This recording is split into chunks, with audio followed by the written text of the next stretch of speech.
tous, bonjour mes chers abonnés, bonjour mes chers élèves, soyez les bienvenus. Comme d'habitude, comme je vous ai déjà promis, voilà une autre séance que j'ai programmée pour une séance de soutien pour les élèves de la première année, que ce soit option sciences expérimentales et sciences maths. Là, je vous ai ramené une série d'exercices pour éclaircir certaines notions, pour bien maîtriser certaines notions que vous avez déjà vues dans les années de collège. Donc, je commence par la partie géologie. L'exercice 1, je vais vous lire. Les roches sédimentaires sont formées à partir de la roche-mère. الصخور الرسوبية يتم إنتاجها ويتم تكونها انطلاقا من الصخرة الأم selon 4 processus sédimentaires, selon 4 phénomènes que j'ai déjà traités avec vous dans l'évaluation diagnostique.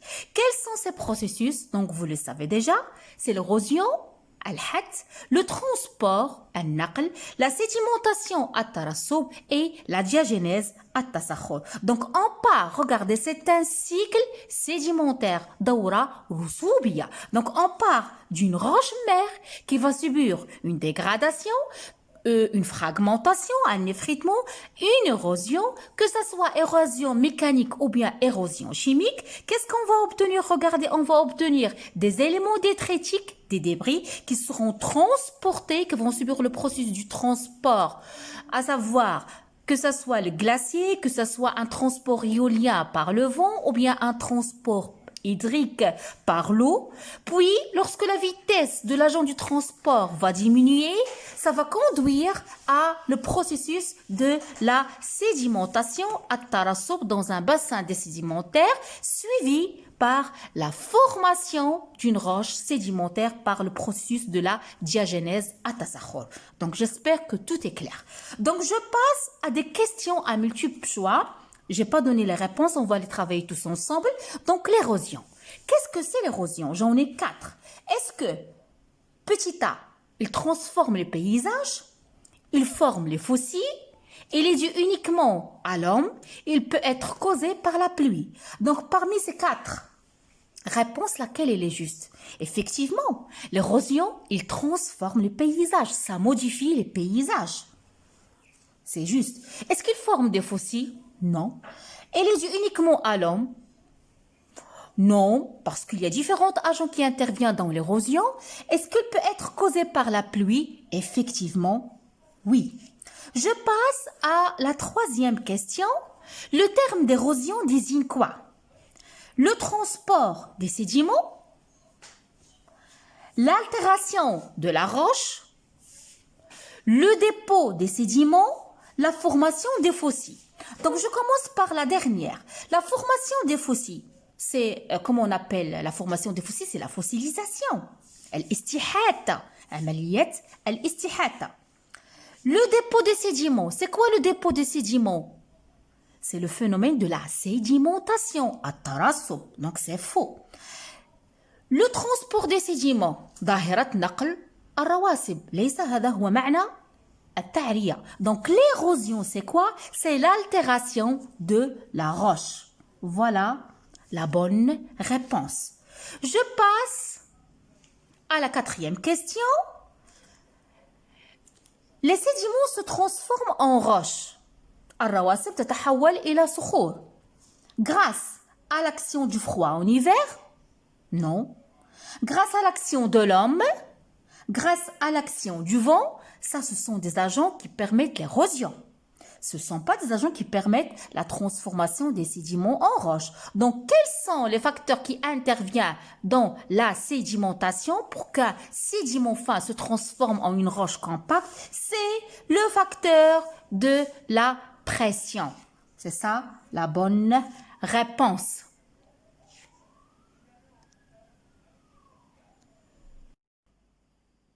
Passons, mes chers élèves, à la 5e question, la diagénèse. C'est quoi la diagénèse? Est-ce que c'est la dégradation des roches? C'est faux. Cette définition, ça contribue à quoi? À la définition de l'érosion.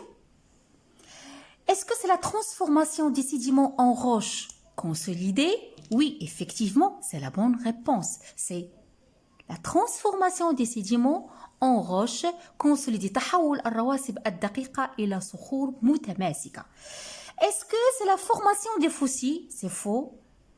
Ça, c'est la définition de la fossilisation. Est-ce que c'est la dissolution des roches? Non. Donc, je passe à la question 6 qui est les fossiles. Qu'est-ce que c'est les fossiles? On a déjà vu cette notion-là dans le cours. Pardon, dans la correction de l'évaluation diagnostique. Ce sont des restes ou des traces d'organismes ayant vécu dans le passé. C'est la bonne réponse parce que المستحاثات هي بقايا كائنات حية عاشت في الأزمنة القديمة. Elles sont toujours d'origine animale? Pas forcément, on trouve des fossiles qui sont d'origine végétale. Donc cette question, elle est fausse. Ils peuvent être présentés dans les roches sédimentaires? Effectivement, parmi les caractéristiques des roches sédimentaires qu'on a déjà vues, c'est que ils se trouvent dans les roches sédimentaires, on trouve des fossiles. Parce que les fossiles, ce sont des indices, ce sont des indicateurs qui nous permettent de savoir les phénomènes qui ont passé il y a longtemps. Ils nous permettent de reconstituer les paysages anciens, c'est-à-dire la paléogéographie. Donc la question C, elle est vraie, et de C pour la question D. Donc je passe à la réponse 8. Le modèle actuel des paysages qu'on trouve dans la nature, elle résulte des événements suivants dans l'ordre suivant. Sédimentation, érosion, transport, érosion, sédimentation, transport, sédimentation, transport, érosion, ou bien érosion, transport, sédimentation. Lequel des affirmations est juste? C'est érosion, transport et sédimentation. Je passe à l'exercice 9. Les particules solides issues de l'érosion se déposent dans le cours d'eau. Quand est-ce que? Quand la vitesse du courant d'eau diminue, effectivement. Quand la vitesse, ça c'est une réponse juste. Quand la vitesse du courant augmente, c'est faux. Plus ou moins loin en fonction de leur taille, effectivement la sédimentation se fait selon la taille des sédiments. Et aussi, cela s'appelle la sédimentation. Dahirat at-tarassub. Passons à la dernière question, la question 10. Les roches peuvent être classées en 3 grandes classes. Lesquelles? On a déjà vu ça. Roches sédimentaires, صخور رسوبية, roches magmatiques, صخور صهارية, et roches métamorphiques, صخور متحولة.